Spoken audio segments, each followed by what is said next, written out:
Who comes to mind when you think of a serial killer? Charles Sobhraj, aka the Bikini Killer, who would charm beautiful young women only to later kill them? The merciless Jack the Ripper, whose identity is yet to be confirmed.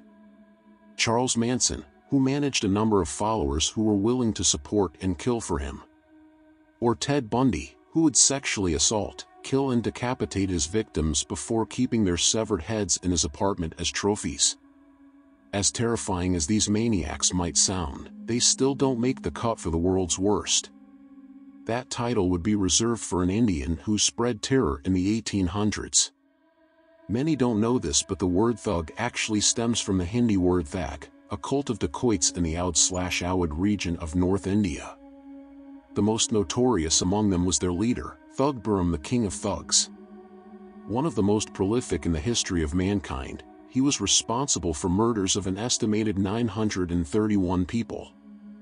A worshipper of the goddess of death, Kali, the thugs looked at the killing of innocents as their religious duty. They believed their killings would be gratified by Kali herself. In fact, none of the murders were for money or pleasure, but in the name of religion. The Yellow Handkerchief. Fearing their lives, traders from Delhi, Jabalpur and Gwalior would avoid taking the routes taken by Behram and his thugs. His modus operandi was simple, yet lethal. He would use a yellow handkerchief with a medallion sewn on it. He would use the piece of cloth to strangle the victims before looting them. The medallion would be used to put pressure on the victim's Adam's apple, suffocating them to death in no time. Mysterious disappearances.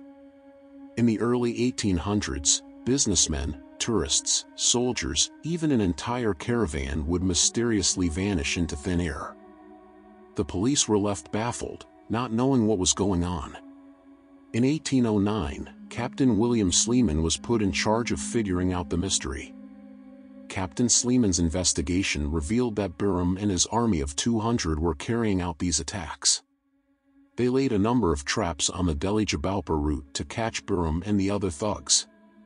Startling revelations. Nearly 10 years after Sleeman arrested Behram, the police came to know that the thugs would travel disguised as traders. They would converse in a specific sign language known as Ramosi around their victims. They would indicate an oncoming convoy to their gang members by imitating the cry of a jackal. Hearing the cry, Behram and his gang would arrive with the yellow handkerchief. After killing them mercilessly, their bodies would be ditched in a nearby well. 75-year-old Behram was finally caught in 1840. He is known to have murdered around 931 people by that time, although he only admitted to killing around 125 people and being an accomplice to around 150 more. Behram was executed by hanging. His medallion, known to have been used in at least 65 killings, is still preserved in a private museum today. Chilling. If you like my videos, don't forget to subscribe to my channel. Also, let me know if you wish me to make a video of your choice, then leave me a comment. Thank you for watching.